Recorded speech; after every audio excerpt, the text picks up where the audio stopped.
Hello नमस्कार, welcome to Inculcate Learning. 105th class है जी। ये जून के पेपर हमारे इस क्लास के साथ फिनिश हो जाएंगे। तो जब हमारी 106वीं क्लास आएगी तो वो दिसंबर 2025 के पेपरों की होगी। ठीक है। सो दिसंबर के लिए टेक्निकली दिसंबर की अगर आप तैयारी कर रहे हैं तो पीवाईक्यूज में पेपर 1 के लिए ये आपकी लास्ट क्लास होने वाली है।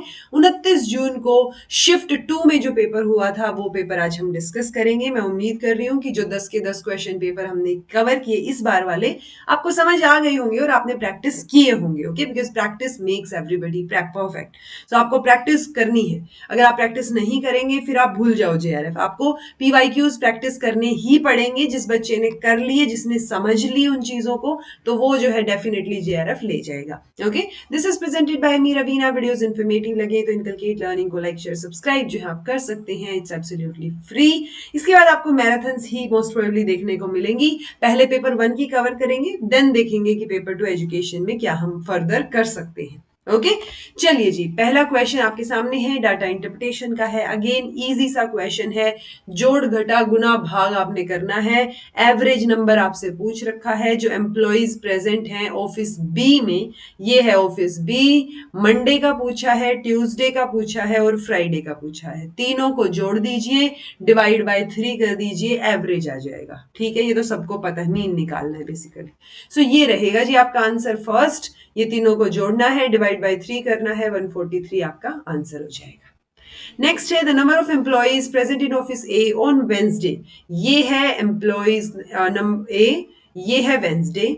ठीक है। Is what percent of the number of employees present in office D on Friday. तो 160 का कितना प्रतिशत है? 115। मैं मान के चल रही हूं, मान लो x% है। So x% of 160 is equal to 115। तो कितना परसेंट है वो यहां से कैलकुलेट हो जाएगा। तो x कैसे निकलेगा जी? 115 मल्टीप्लाई बाय में 100 डिवाइड बाय में 160। बस। ठीक है। 2 आठे 16, 2 पंजे 10। ठीक है, पॉइंट्स में आएगा, यानी 5 5 25, 2 5 एकम 5, 6 और 7 और 5 एकम 5 डिवाइड बाय 8। तो देखो डिवाइड बाय 8 तो इन दोनों में ही है। तो आप ये इस तरीके से लिखा हुआ है। जो बच्चे रेगुलरली क्लास फॉलो करते हैं उनको पता होगा, मैं ऐसे लिखती हूँ इसको।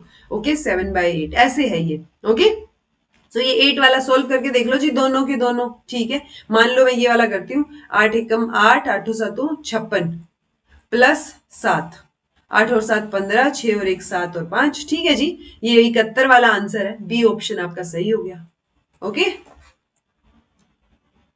ठीक है। चलिए, what is the respective ratio between total number of employees present in office B on Wednesday? B में Wednesday। ठीक है, what is the respective ratio between total number of employees present in office B on Wednesday and Thursday together? तो इन दोनों को हमें जोड़ना है। ठीक है, रेशियो किसके साथ निकालना है? जो सी में है मंडे और फ्राइडे को साथ में, जो सी में है मंडे और फ्राइडे को। So basically 141 plus 223 ratio 211 plus 257। सो ये निकालना है आपने। 7 और 1 8, 5 और 1 6, 2 और 2 4। इधर रेशियो से इधर आ जाएगा 3 और 1 4, 4 और 2 6, 2 और 1 3। बस अब इनको कट आउट करके देख लो। 2 एकम 2, 2 तिया 6, 2 दूनी 4, 2 दूनी 4, 2 तिया 6, 2 चौके 8, 2 छिकी 12, 2 छिकी 12, 2 एकम 2, 2 एकम 2, 2 7 14। देन और किसे जा सकता है? 7 8 और 1 9, 3 से जाएगा। 3 दूनी 6, 3 दूनी 6, 3 तिया 9, 10 11, 2 3 नीम 27। ठीक है। देन सो ये 22 रेशियो 39 दिख रहा है अभी के लिए हमें। ठीक तो किया है ना हमने?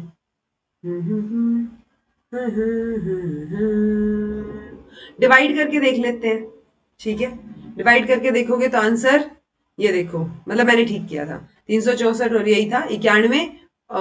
मैंने क्या किया, वो रब कर दिया मैंने, मुझे दिखा नहीं। ठीक है, ये तो वरना तो 13 से चला जाएगा। 13 7 91, 13 निम्मे 117। ओके, हम 22 तक पहुंच गए थे। मैंने यहाँ डिवाइड में कुछ गड़बड़ की होगी, वो देख लेना। ओके, चलिए। What is the difference between total number of employees present in office C and D together on Tuesday? On Tuesday, C and D together। ये वाला अरे ये रहा C, ये रहा D और ये रहा Tuesday। Okay, and total number of employees present in office A and E Thursday को। सो A एंड E, तो बस इनको जोड़ना है और बाकी में फिर दोनों में से घटा देना है। सब्ट्रैक्ट करना है, ठीक है, डिफरेंस पूछा है ना, तो दोनों को जोड़िए और सब्ट्रैक्ट कर दीजिए, आंसर 151 आ जाएगा। ओके, इजी है। The number of employees present in office E on Monday, what percent more than the number of employees present in office C on Thursday? So E में मंडे को ये है, E में ये है Monday को, ये है C में ये है थर्सडे को। So ये पूछा है इन्होंने कि कितना परसेंटेज ज्यादा है, तो पहले तो ज्यादा निकालेंगे, यानी 184 माइनस 120 डिवाइड बाय 120 क्योंकि किससे ज्यादा है, और मल्टीप्लाई बाय में 100। ठीक है जी। सो इसको सोल्व करेंगे तो 53.33% आपका आंसर आ जाएगा। बहुत इजी था, बहुत जल्दी जो है वो कवर हो गया हमारा data interpretation. For the purpose of systematically fostering the culture of innovations in all higher education institutions, when did Ministry of Education establish innovation cell? तो इनोवेशन सेल टेक्निकली मतलब थोड़ा सा डीपर लेवल का question है, otherwise innovation cell वाला जो है अपना टीचिंग एप्टीट्यूड में भी हम इस यूनिट में मान सकते हैं इस चैप्टर को, बिकॉज उसमें इन्होंने इनोवेशन इन एजुकेशन बोले हैं। ओके, तो इसका आंसर जो है 2018 होगा जी। 2018 में इन्होंने इनोवेशन सेल जो है वो शुरू की थी। Okay okay, waste disposal method है, कैरेक्टरिस्टिक है, मॉडर्न लैंड फिलिंग, देन आपका ओपन लैंड डंपिंग, इंसिनरेशन और bio conversion into compost. Low cost of dumping, तो ओपन, अगर आप ओपनली डंप कर रहे हो तो लो ही कॉस्ट लगेगी उसकी। इको फ्रेंडली ये वाला है इको फ्रेंडली, ठीक है। Well engineered and managed facility, modern वाला हो जाएगा मॉडर्न। और रिड्यूस्ड वेस्ट वॉल्यूम, रिड्यूस कर रहे हो क्योंकि जला रहे हो आप यहाँ, ठीक है। सो 2 4 1 3 है क्या ऑप्शन में? 2 4 1 3, ऑप्शन नंबर 3 आपका आंसर हो जाएगा। ठीक है जी। The fallacy where the conclusion does not logically follow from the premise, तो premise से logically जो conclusion निकाल रहे हो वो follow नहीं कर रहा है। तो देखो ऐसा कुछ हम strawman में, ad hominem में या फिर आपका इसमें red herring में नहीं पढ़ते। non sequitur का मतलब ही ये होता है it doesn't follow, okay? So इसका literal meaning Latin में यही होता है कि continuity, मतलब it's like आपने वो होता है ना invalid है, जो आप argument बना रहे हो वो invalid है because आपकी जो premises है उससे conclusion आपका सही नहीं निकल रहा है logically. Arrange the phases of modern approach to disaster management in order, so initial to final आपने बताना है। तो आप mitigation, response, preparedness और आपका recovery, BDBC।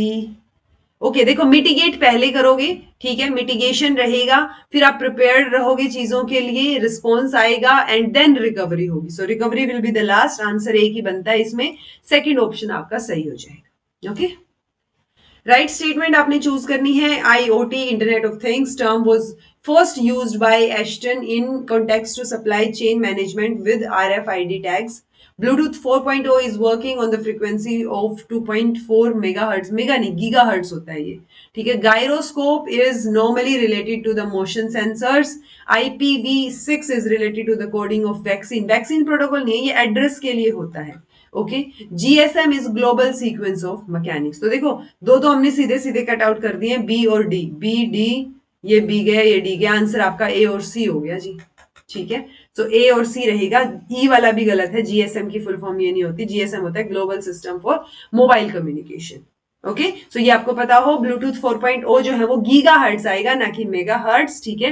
ये इंटरनेट प्रोटोकॉल वर्जन 6 है जो कि यूनिक एड्रेसेस जो है वो प्रोवाइड करता है। गायरोस्कोप एक डिवाइस है जो मेजर करेगा रोटेशनल मोशन को। देन ये आईओटी, इंटरनेट ऑफ थिंग्स, हमें ऑलरेडी पता है। केविन एस्टन जो है इनका पूरा नाम है जिन्होंने इस टर्म को दिया था सबसे पहले। मान विटनी, कैंडल, बार्टलेट और कार्ल पियर्सन। तो बार्टलेट को छोड़ के तीनों नाम आपने सुने हुए होंगे, मैंने बेसिक जो कॉन्सेप्ट करवाया था उन क्लासेस में भी करवाया था। मान विटनी का यू टेस्ट होता है जी, कैंडल का टाउ टेस्ट या डब्ल्यू टेस्ट इसको बोल देते हैं, कार्ल पियर्सन का प्रोडक्ट मोमेंट रिलेशन होता है। So test of homogeneity of variance जो है वो आपका बार्टलेट हो गया। 3 4 2 1, आंसर आपका थर्ड हो गया। ओके, ओ ये तो आंसर मैंने पहले ही दिखा दिया, चलो कोई बात नहीं। Choose the right statement. Cisco एक हॉकी मैन्युफैक्चरर है, वीएलसी एक विजिबल लाइट कम्युनिकेशन है, एसडीएन जो है सिस्टम ऑफ डिजिटल नेटवर्क है, और हाइपर कैट जो है वो open Jason based catalogue format है, एसओसी जो है वो सीक्वेंस ऑफ चॉइस है। तो सीक्वेंस ऑफ चॉइस नहीं, सिस्टम ऑफ चिप आएगा, तो ई नहीं आएगा, ठीक है, ई नहीं आया तो ये कट हो गया। सिस्को जो है वो एक मेजर टेक्नोलॉजी कंपनी है, ना कि हॉकी मैन्युफैक्चरिंग कंपनी, सो ए भी नहीं आएगा, ठीक है। देन है आपके पास हाइपर कैट जो कि open Jason based catalogue format है, ये स्टेटमेंट बिल्कुल सही है आपकी। एसडीएन सॉफ्टवेयर डिफाइंड नेटवर्क आएगा ना कि सिस्टम डिफाइंड, तो सी भी नहीं होगा। आंसर आपका क्या हो गया जी, बी और डी हो जाएगा, फोर्थ। ओके, चलिए, which of the following institutions are among top 10 institutions. तो देखो मैंने आपको हर बार बताती हूँ कि जब भी आपका एग्जाम होना हो, स्पेशली जून का पेपर, उस दौरान आपको एनआईआरएफ रैंकिंग जो है वो ध्यान रखनी है, क्योंकि एनआईआरएफ रैंकिंग पूछी जाती है और मार्च में इसकी लिस्ट निकलती है। ठीक है, सो जून वाले में पूछी जा सकती है और वही सेम जो है जो मार्च में निकली उस साल की, वो आपके उसी उसमें पूछी जा सकती है। इट्स लाइक इन्होंने 2024 की पूछ ली ना, और आप उसमें मार्च में निकली होगी, जून में आपसे पूछ ली, तो वो आपको पता हो। ठीक है, तो वो ये लिस्ट आपको ध्यान रखनी होती है। Indian institute of technology Delhi, Tata institute of fundamental research, Indian institute of technology Kanpur, IIT Indore और आईआईटी मद्रास। तो इनमें से आपसे टॉप 10 में पूछा है, टॉप 10 में ए, सी और ई आ जाएंगे जी, कानपुर, मद्रास और आपका ये दिल्ली वाला आ जाएगा। Okay, As per Noise Pollution Regulation and Control Act 2000, permissible level क्या होता है, noise level during the day silence zone में। तो अलग अलग जोन्स होते हैं, मैंने आपको मैराथन्स वगैरह में भी करवाया था। ठीक है, आंसर आपका 50 डेसिबल रहेगा। तो इस एक्ट के अकॉर्डिंग साइलेंस जोन जो एरियाज होते हैं जिसमें हॉस्पिटल्स के अराउंड है, एजुकेशनल इंस्टीट्यूशंस है, तो वहां पे परमिसिबल लिमिट जो है वो 50 होती है, 50 डीबी ड्यूरिंग डे, और 40 होती है रात के टाइम पे। Okay, Which model depicts communication as a process by which communicators send messages, feedback simultaneously to one another? So simultaneously यानी साथ के, जैसे फोन पे बात करते हो तो मैं बात कर रही हूँ, आप बात कर रहे हो, साथ में भी बात कर सकते हैं। So ये ट्रांजेक्शनल रहेगा जी। सोशियो कल्चरल, सोशियो साइकोलॉजिकल या इंटरेक्शनल, इंटरेक्शन तो हो ही रहा है जब कम्युनिकेशन हो रहा है। ठीक है, सो ट्रांजेक्शनल जो है वो इसका सही आंसर रहेगा। ओके, ट्रांजेक्शनल मॉडल हो जाएगा। Which of the following are required to become a good listener? Keep quiet while listening. आपको चुप रहना है सुनते time. Listen with negative attitude नहीं, स्पीकर की तरफ आपका पॉजिटिव एटीट्यूड होना चाहिए। इंटरेस्ट आपको दिखाना है, उसकी ड्रेस या फिर अपीयरेंस पे फोकस नहीं करना है। आपने अपना माइंड जो है वो ओपन रखना है to every subject and speaker. तो ये बी और डी को छोड़ के ए, सी, ई जो है यानी थर्ड ऑप्शन आपका आंसर हो जाएगा। नेक्स्ट है, which of the following programmes of UGC is not related to promotion of value and ethical practices. ये आई थिंक पहले भी आया हुआ है। एनआरसीवीई ये स्कूल लेवल पे एनसीईआरटी के द्वारा चलाया गया प्रोग्राम है और ये यूजीसी के द्वारा चलाए गए हैं। मूल्य प्रवाह, केयर और जीवन कौशल। तो आपका आंसर डी हो जाएगा, क्योंकि ये यूजीसी ने नहीं, एनसीईआरटी ने शुरू किया था 2000 में। Okay, identify the correct statement. So देखो 16, 4 चौके 16, 16 चौके 64, किसके के कितनी बार मल्टीप्लाई करेंगे? 64 चौके, 4 चौके 16, 4 6 की 24 और 1 25, नहीं तो 256 हो गया।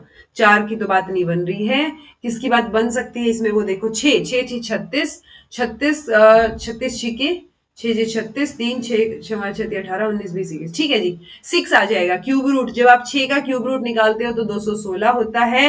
और ये किसका आ जाएगा? डबल ही करना है, 13 तो नहीं, 13 की मल्टीप्लाई करके 169 आएगा। बट ये बड़ा तो नहीं है, स्टेटमेंट तो गलत हो गई, 6 तो छोटा है। ठीक है, next term in the series, तो ए नहीं आएगा फॉर श्योर, ए नहीं आए तो बी सी डी और सी डी बचा, यानी सी डी तो सही है ही, बी का चेक कर लो। Next term in the series 2 2 के बाद 7 7 के बाद 28 63 और 126। तो आपको ये सीक्वेंस जो है वो समझने की कोशिश करनी है। ट्राई करो एक बार आप लोग भी समझने की। मैंने जो सोल्व कर रखा है वो ये रहेगा आपका, ये सीक्वेंस है वही 1 की 3, मतलब क्यूब क्यूब क्यूब, एक में प्लस एक में minus, plus minus plus minus. तो आंसर 215 आना चाहिए, 217 नहीं आएगा, तो ये भी गलत हो जाएगा। तो सी और डी जो है वो करेक्ट रहेगा आपका, पहले दोनों जो है ऑप्शंस वो गलत हो जाएंगे। नेक्स्ट टर्म इज 215 ना कि 216, है ना, -1 करके ना 215 आ जाएगी। ठीक है जी, चलिए।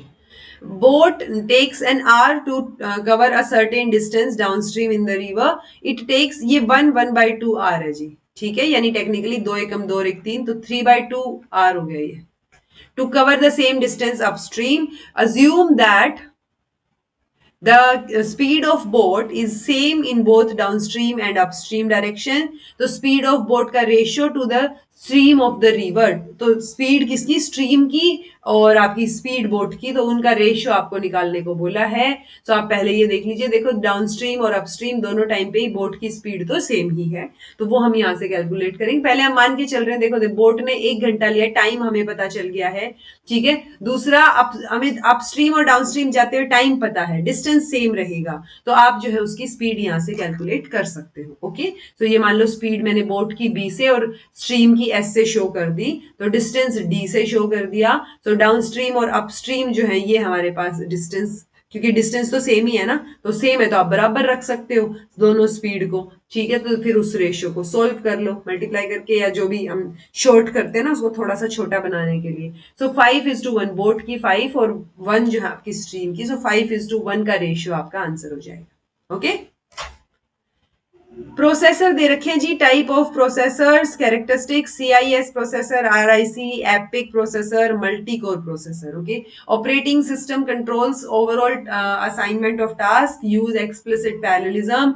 these possesses so many processing features making the job of machine language programmers easier, have a small instruction set. तो ये डिफरेंट डिफरेंट प्रोसेसर्स आपको दे रखे हैं, हो सकता है आपने पहली बार सुने हो, बट मैराथन में इस बार आपको देखने को मिल जाएंगे। ये आंसर आपका सेकंड रहेगा। CISC की full form complex instruction set computer रहेगी।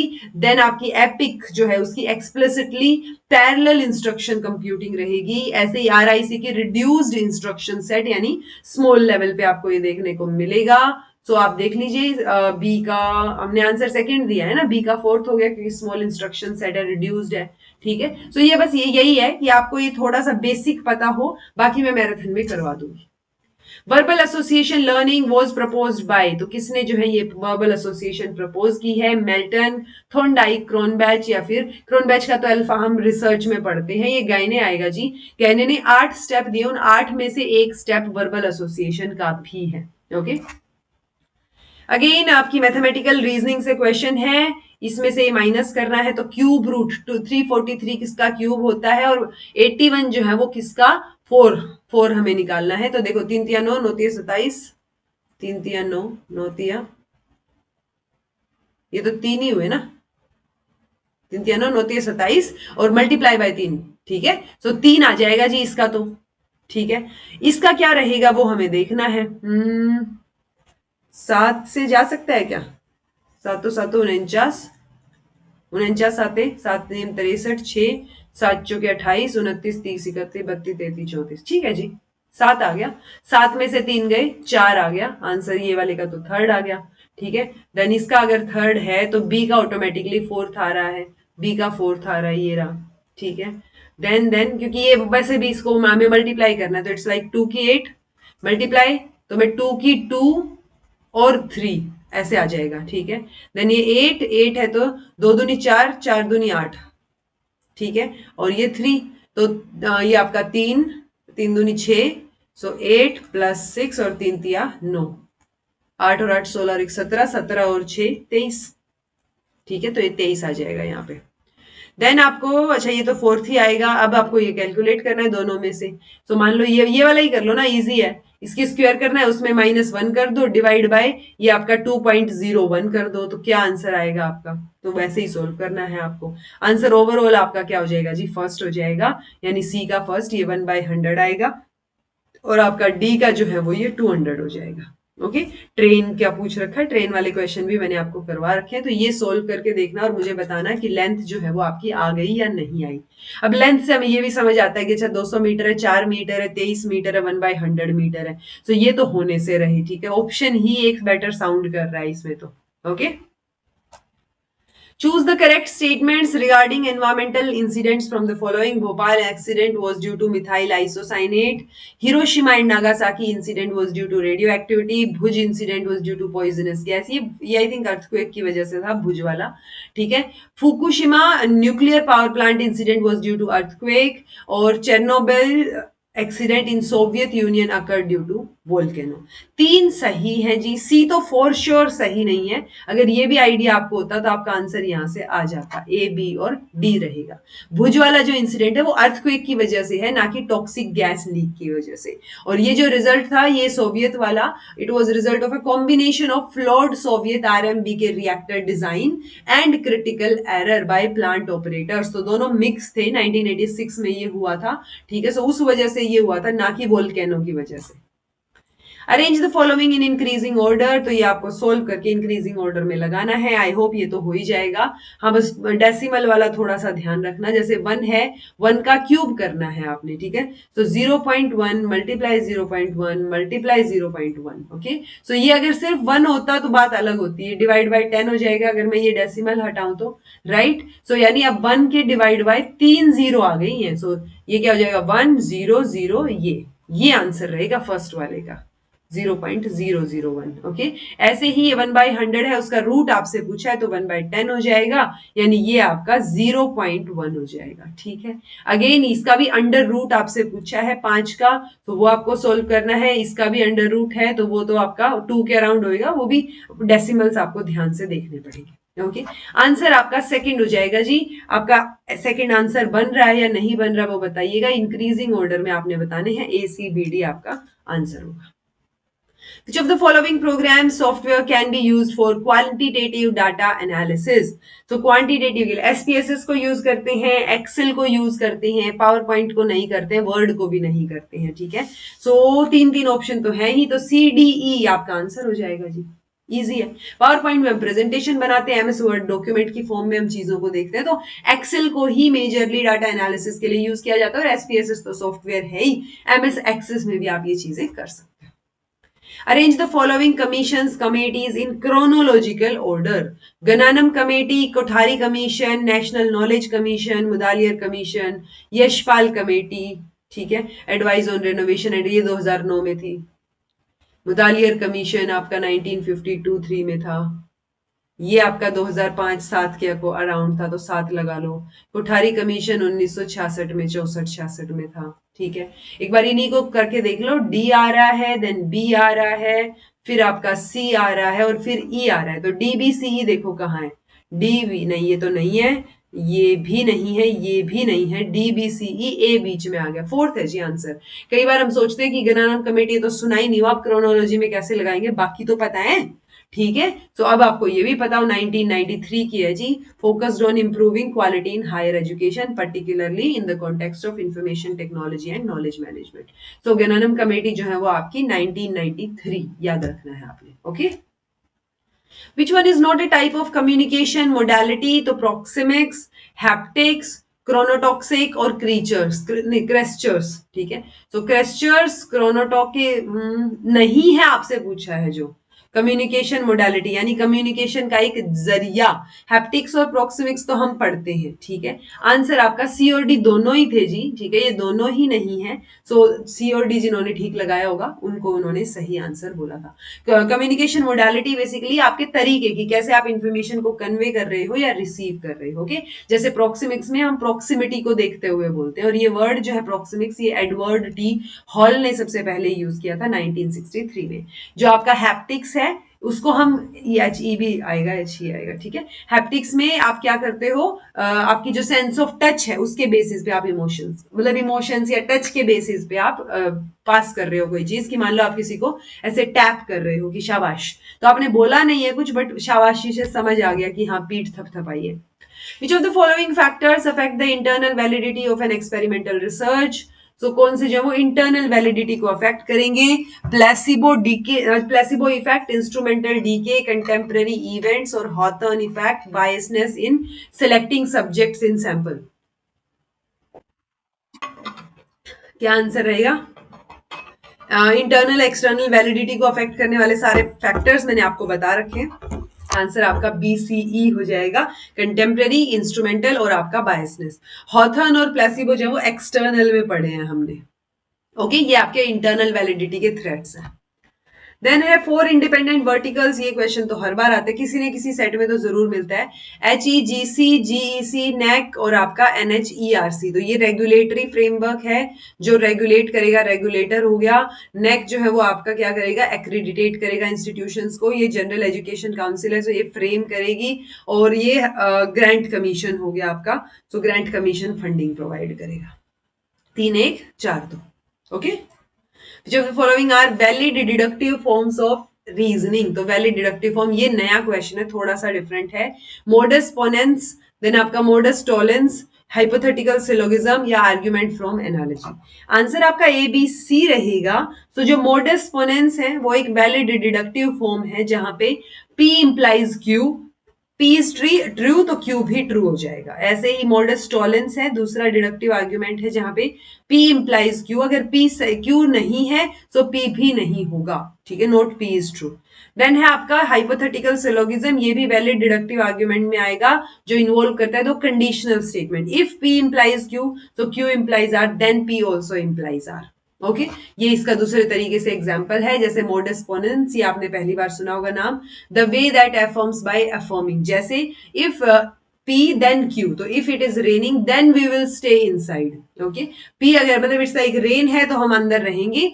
दूसरा ऑप्शन आ जाता है, आप इसका ऑपोजिट भी बोल रहे हो, ठीक है। If P then Q it is sunny then will go outside, तो लेकिन सनी नहीं है सो हम बाहर नहीं जाएंगे, ठीक है। एक ही बात को कहने के दो अलग अलग तरीके हैं।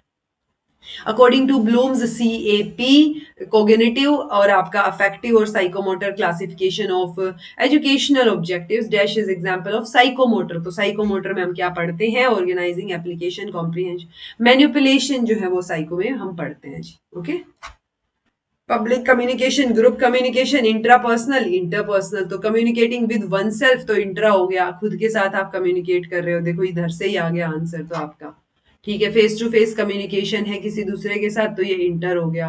जब आपके पार्टिसिपेट कर रहे हो आप with each other, when many people participate in communication, many people हो गया ना, तो ये आपका किसमें दूसरा है, one person speaking to large number, ये आपका पब्लिक में आ गया। जब बहुत सारे लोग बात कर रहे हैं तो ये ग्रुप में आ गया।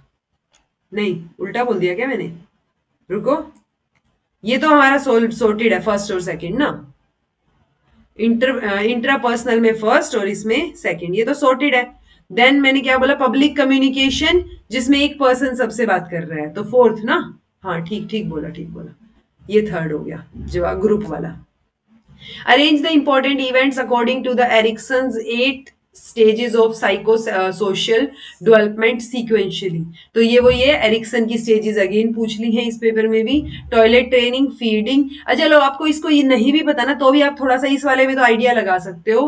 फीडिंग पहले होएगी ना, बाद में टॉयलेट ट्रेनिंग सीखता है बच्चा, तो अगर सबसे पहले फीडिंग का भी आपको आइडिया हो तो भी आपका आंसर आ जाएगा कि फिर टॉयलेट ट्रेनिंग आएगा, फिर पीयर्स के साथ रिलेशनशिप बनाएगा, फिर लव रिलेशंस होंगे और फिर लास्ट में जाके रिफ्लेक्शंस और एक्सेप्टेंस होगी खुद की लाइफ के प्रति। Decimal number equivalent to binary digit, binary digit binary में दे रखा है तो आप इनको करके देख लो। 2 दूनी 4 0, 2 एकम 2 0, तो ये तो 100 है जी, ठीक है। 4 तो 5 का और करके देख लेते हैं, ठीक है। 2 दूनी 4 बचा 1, 2 एकम 2 और 0, 101, ये 101 हो जाएगा। फिर है 6 वाला, ठीक है, 6, 2 तिया 6, 2 तिया 6 0, 2 एकम 2 1, 110, ये है 6 वाला है जी। 7 को कैसे रिप्रेजेंट करेंगे, 2 तिया 6 बचा 1, 2 एकम 2 बचा 1, 111, ये 111 हो जाएगा, ठीक है। तो आंसर आपका 6 हो जाएगा। तो कन्वर्जन्स मैंने आपको सिखा रखे हैं अच्छे से, आप उनको करके जाया करो। Arrange following chronologically on the basis of their year launch, तो अगेन ईयर के बेसिस पे आपसे पूछे हैं। पीएम ई विद्या, ज्ञान दर्शन, कृषि दर्शन, स्वयं प्रभा। कृषि दर्शन सबसे पहले आया है, ये आइडिया तो हो ही जाना चाहिए ना आपको, तो आंसर आपका थर्ड हो जाएगा। ओके, सो 1967 में कृषि दर्शन, देन 2000 में आपका ज्ञान दर्शन, देन ये आपका स्वयं प्रभा हो गया 2017 में, और पीएम विद्या हो गया आपका ई विद्या 2020 में। दो पर्सन है ए और B, finish the work in 10 days, दोनों मिलके 10 दिन में काम पूरा करते हैं। A is twice as efficient than B, यानी अगर बी एक काम कर रहा है तो वो एक और एक डबल कर रहा है, ठीक है। So how many days A will take to finish the work if he has to do it alone. तो पहले हम इनके इंडिविजुअल वर्क देख लेते हैं, आंसर 15 आएगा। देखो पहले आपने डिटरमाइन कर लिया रेशियो ऑफ एफिशिएंसी दोनों का, यानी एक अगर दो काम डबल है ना एफिशिएंसी ए की, दूसरे की एफिशिएंसी 1 है, ठीक है। सो अगर एक की 1 यूनिट मान के चले, दूसरे की 2 यूनिट, तो कंबाइंड एफिशिएंसी 3 यूनिट हो गई, क्योंकि साथ में मिलके काम करना है, ठीक है। साथ में मिलके काम कर रहे हैं तो वो 10 दिन ले रहे हैं, ठीक है। तो यानी टोटल काम कितना हो गया, 30 यूनिट हो गया। 10 दिन में तीनों दोनों मिलके 30 यूनिट काम कर रहे हैं। सो ए अकेला कितना काम कितने दिन में करेगा, तो 30 डिवाइड बाय 2 आ गया, तो 15 डेज आपका आंसर आ गया। Some statements are given below, true combination में आपको बताना है। Teaching is included in learning, ये ट्रू है। Post active stage of teaching provides a corrective and remedial approach of teaching, ये फॉल्स है या ट्रू है वो आपको बताना है, ठीक है। देखो teaching is included in learning, यानी लर्निंग अगर हुई है तो टीचिंग हुई ही होगी। ये मुझे नहीं याद, ये याद नहीं आ रहा था मुझे कि ये कौन से पेपर में आया है, पर ये स्टेटमेंट किसी तो पेपर में आई है, पता नहीं पेपर 2 एजुकेशन में आई है या किसी सेट में आई है। और मुझे अच्छे से याद आ रहा है वहां पे उन्होंने बोल रखा था, इसको फॉल्स बोल रखा था, क्योंकि लर्निंग जब भी होगी, जैसे कई बार आप खुद से भी तो सीख लेते हो, चीजें ऑब्जर्व करके सीख लेते हो, हर बार टीचिंग हो ऐसा जरूरी नहीं है, लेकिन टीचिंग में इंक्लूडेड रहेगी लर्निंग, यानी learning is included in teaching, वो तो सही होता, ठीक है। अदरवाइज वो गलत है, टीचिंग इंक्लूड हर बार इंक्लूडेड नहीं होती है लर्निंग में। सो ये क्वेश्चन मतलब मुझे थोड़ा डाउटफुल लग रहा है, ऑल्दो इन्होंने इस स्टेटमेंट को ट्रू बोला है, ठीक है। इन्होंने आंसर ए और डी दिया है इस कॉम्बिनेशन में कि ये दोनों स्टेटमेंट्स ट्रू होंगे कि टीचिंग भी इंक्लूडेड है लर्निंग में, और post active stage of teaching जो है उसमें हम करेक्टिव और रेमेडियल स्कोप ऑफ टीचिंग बचता है, ओके। बट ये टीचिंग वाली जो स्टेटमेंट है ये मुझे थोड़ी सी गड़बड़ लग रही है, क्योंकि मैंने कहीं तो पढ़ा है पर मुझे याद नहीं आ रहा है। बट ठीक है, अभी के लिए इन्होंने जो बोला है मैं वही आपको एक्सप्लेन कर रही हूँ। इन्होंने बोला टीचिंग जो है वो लर्निंग में इंक्लूडेड रहेगी, बट बकायदा मेरे हिसाब से ये ऑपोजिट होना चाहिए कि लर्निंग अगर हुई है तो जरूरी नहीं है हर बार टीचिंग हुई हो, बट टीचिंग अगर हो रही है तो फॉर श्योर इफेक्टिव टीचिंग में लर्निंग आपको देखने को मिलेगी। इन द एक्सपेरिमेंट ऑफ, तो आप ऐसा कोई क्वेश्चन आए तो थोड़ा सा माइंडफुल होके उसको सोल्व कीजिएगा। In the experiment of determining better yoga exercise out of 2 that can reduce the fat of urban people of different age group, इनमें से इंटरवीनिंग वेरिएबल कौन सा है, ठीक है। तो एक एक्सपेरिमेंट है, जो अगर योगा एक्सरसाइज आप कर रहे हो तो वो फैट को रिड्यूस करेगा नहीं करेगा उस बेसिस पे है, ओके। सो योगा एक्सरसाइज को आप कम ज्यादा कर सकते हो, यानी मैनिपुलेट कर सकते हो, तो वो आपका इंडिपेंडेंट वेरिएबल रहेगा। जो आपका देखिए इंडिपेंडेंट योगा एक्सरसाइज आपकी अमाउंट ऑफ फैट उस पर डिपेंड कर रही है, तो वो डिपेंडेंट। बाकी जो भी बच गए आपकी फूड हैबिट्स या बाकी जो चीजें बच गई वो आपकी किसके अंदर आ जाएंगी जी, वो आपकी इंटरवीनिंग वेरिएबल में आ जाएंगी, okay. Arrange the 4 noble truths of Buddhism in chronological order, ये हम 10th यूनिट में मान के चल सकते हैं हायर एजुकेशन में, बिकॉज एंशियंट एजुकेशन के बारे में उन्होंने पूछा है तो उसमें बुद्धिज्म आ जाएगा, या आप 6th यूनिट में भी इस टॉपिक को मान सकते हो। सो निरोध, मार्ग, देन दुख और समुदाय, तो हर चीज का जो है वो दुख मतलब निरोध होता है, निरोध करके ही आप किसके बेसिस पे, मार्ग के बेसिस पे। तो निरोध लास्ट में आएगा, देन मार्ग, देन दुख, देन समुदाय, आंसर आपका निरोध लास्ट में नहीं है, निरोध के बेसिस पे ही तो रास्ता ना, मैं बोल कुछ रही हूँ, मैंने एक्सप्लेन कुछ और कर दिया। निरोध, ये 4 ट्रूथ होते हैं हमारे कि दुख है, हर एक सफरिंग का कोई ना कोई कारण होगा, ठीक है। तो वो सफरिंग के कारण को हम मान के चलते हैं कि डिजायर्स जो आप करते हो, समुदाय वो रहेगा। देन उस हर एक चीज का निरोध जो है वो पॉसिबल है, और वो निरोध जो है वो 8 फोल्ड पाथ मार्ग पे चल के ही होगा, ठीक है। सो मार्ग वाला ठीक है जी, बी आएगा ये, okay. Ad hominem, straw man, false cause, red hearing. Mistaking correlation for causation, attacking the person. जब आप person को attack करने लग जाते हो instead of the issue, तो वो आपका ad hominem हो जाता है। जब आप misrepresent करते हो किसी के argument को, तो वो straw man fallacy हो जाती है। Then आपका false cause, जब आप correlation, causation गलत बता रहे हो और divert कर देते हो जब आप किसी की attention को दूसरी तरफ, तो वो आपका red hearing हो जाता है, ठीक है। यानी जब आप रंगे हाथ पकड़े गए तो आपने दूसरी तरफ उसको डाइवर्ट करने की कोशिश की। सो 2, 3, 1 और 4 आपका आंसर हो जाएगा। Arrange the following from higher level to lower level of scales of measurement involve in them. So measurement पूछा है आपने, अर्बन और रूरल एरिया दो में डिवाइड कर दिया, तो इसमें कोई सुपीरियोरिटी इंफीरियोरिटी नहीं है, सो ये आपका नॉमिनल हो जाएगा जी। हायर टू लोअर पूछा है तो ए लास्ट में हो जाएगा। स्टूडेंट के 50 got 50 marks out of 60 marks in language test, okay. Rank वाला आपका ऑर्डिनल हो जाएगा, देन हाइट वाला आपका रेशियो हो जाएगा, तो ये आपका इंटरवल में आ जाएगा। DBCA फोर्थ ऑप्शन आपका सही हो जाएगा, ओके। PSTN की full form public service for technical networks, public switched telephone network, satellite television network या सेफ्टी ट्रेडमार्क। आंसर आपका बी हो जाएगा, public switched telephone network. Which of the following pertains to clean development mechanism under Kyoto Protocol? Getting certified emission reduction, credits for industrialized countries, reducing noise pollution, noise से कोई लेना देना नहीं है Kyoto का, decreasing amount of chlorofluorocarbons और आपका maintaining ozone layer। तो आंसर क्या हो जाएगा जी, फर्स्ट हो जाएगा। ये CER सर्टिफाइड एमिशन रिडक्शन, उसके लिए जो है क्रेडिट्स दिए जाते हैं। सो ये इंडस्ट्रियलाइज कंट्रीज जो है वो बेसिकली क्या करते हैं कि जो डेवलप्ड कंट्रीज हैं वो क्या करते हैं, इन्वेस्ट कर सकते हैं किसमें, जो डेवलपिंग कंट्रीज हैं, और वहां पे वो एमिशन में वो काउंट हो जाएगा, ठीक है। सो वो चीज, या क्रेडिट्स को आप ट्रांसफर भी कर सकते हो इस केस में थोड़ा सा। In a group of 40 people, 25 speaks Hindi, 20 speaks both Hindi and Urdu. All people speak at least one of the two language. So कितने लोग उर्दू बोलते हैं, तो ये आई थिंक कितने लोग सिर्फ उर्दू बोलते हैं वो आपसे पूछा गया है, बिकॉज उर्दू और हिंदी दोनों को मिला के ज्यादा हो जाएंगे, ओके। देखो 40 लोग हैं टोटल, उसमें से 20 लोग जो है वो हिंदी बोल रहे हैं, तो टोटल लोग जो होंगे उसको आप कैसे रिप्रेजेंट कर सकते हो, हिंदी प्लस उर्दू बोलने वाले माइनस में दोनों बोलने वाले, ठीक है। तो टोटल हिंदी और उर्दू वाले ही मिला के टोटल के बराबर हो जाएंगे, ओके। सो हिंदी उर्दू में से बोथ वाले माइनस कर दो, हिंदी वाले हैं 25, ठीक है, एक्स माइनस कर दिया जो उर्दू बोलते हैं, और माइनस जो दोनों बोलते हैं वो है 20, तो एक्स जो उर्दू बोलते हैं वो हमारे पास 35 आ गया, बट ऐसा कोई ऑप्शन हमें अवेलेबल नहीं है, ठीक है। तो हम यहां से अब सिर्फ उर्दू बोलने वाले निकालेंगे, ओके। सो अगर 20 लोग दोनों हिंदी और उर्दू दोनों बोलते हैं और 25 लोग हिंदी बोलते हैं, दैट मीन्स जो सिर्फ हिंदी बोलते हैं वो 5 ही लोग हुए, तो मैं इसी फॉर्मूला में हिंदी की जगह पे 5 रखूंगी अब, ठीक है।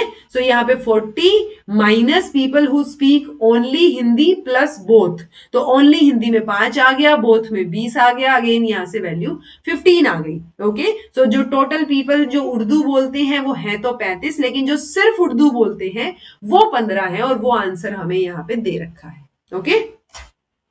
Mental approaches and objectives related with recall कर रहे हो, डिस्क्रिमिनेट कर रहे हो, हाइपोथेसिस, एस्टेब्लिशमेंट और इवैल्यूएशन। सो इवैल्यूएशन, एप्लीकेशन, देखो रिकॉल आप नॉलेज को ही करोगे आई थिंक, ठीक है, सेकंड आना चाहिए। एप्लीकेशन को तो रिकॉल नहीं करोगे, ओके, 2 और 4 में से देखा जाए तो। देन 1 और 4 डिस्क्रिमिनेशन आप अंडरस्टैंड करके करोगे या एप्लीकेशन समझ के ही करोगे यार, अंडरस्टैंड करके। डिस्क्रिमिनेट तो अंडरस्टैंडिंग से रिलेटेड नहीं होना चाहिए, आंसर सेकंड, ठीक है। सो ये अंडरस्टैंडिंग, देन हाइपोथेसिस एस्टेब्लिशमेंट में एप्लीकेशन पार्ट देख रहे हो, और डी इवैल्यूएशन वाले में क्रिएटिविटी, ओके। ये आपका पैराग्राफ है जी, आपको ये पैराग्राफ पढ़ना है, सो वीडियो को स्टॉप कीजिए, पैराग्राफ को पढ़िए और ये आंसर करने की कोशिश कीजिए। The word drastic in the passage, उसका क्या मतलब यहाँ पे होता है, रेडिकल, ऑर्डरली, कंसिस्टेंट और डिटरमाइंड। ड्रास्टिक से भी समझ आ रहा है कि radical, drastic change, radical change की बात हो रही है। What would be most suitable title for the passage, towns versus animals, need for planned cities, modern cities, benefits and shortcomings, how to develop a global city। तो आप पढ़ के एक बार पता करने की कोशिश कीजिए किस बारे में बात हो रही है, आंसर इसका बी रहेगा, okay. The antonym of the word frustrator, तो फ्रस्ट्रेटर का ऑपोजिट आपसे पूछा है, ठीक है। एक तो आपको इंसान फ्रस्ट्रेट कर रहा है और एक आपको बेटर बना रहा है, ठीक है, तो डाउनर नहीं होगा ऑब्वियसली, यहाँ पे आप देखोगे वो भी समझ आ जाएगा, अदरवाइज आंसर प्रमोटर रहेगा, जो फ्रस्ट्रेट ना करे ऑपोजिट करे तो प्रमोट करे। Cities can be made more worth living if they, तो कैसे आप उसको वर्थ लिविंग बना सकते हो, आंसर आपका फर्स्ट हो जाएगा, Okay. Last question for this session. The phrase unspoiled nature is in the context of. तो ये किस कॉन्टेक्स्ट में इन्होंने बोला है? आंसर आपका बी हो जाएगा. This was all about today. In fact this was all about June के 10 क्वेश्चन पेपर मैंने करवा दिए हैं सारे के सारे. अब प्रैक्टिस करना आपकी जिम्मेदारी है. सो अच्छे से प्रैक्टिस कीजिए. कुछ समझ नहीं आए तो कमेंट करके पूछ लीजिए. समझ आ गया है तो कमेंट करके बता दीजिए. फीडबैक भी मैटर करता है. आप लोग कमेंट करते हो तो एक मोटिवेशन बना रहता है. Okay, this was all about today. Thank you so much for watching. Be happy, keep smiling, subscribe to Inculcate Learning because it is absolutely free. Be consistent in your efforts. Take care. See you in next class or see you with marathons now. Okay, take care. Be consistent.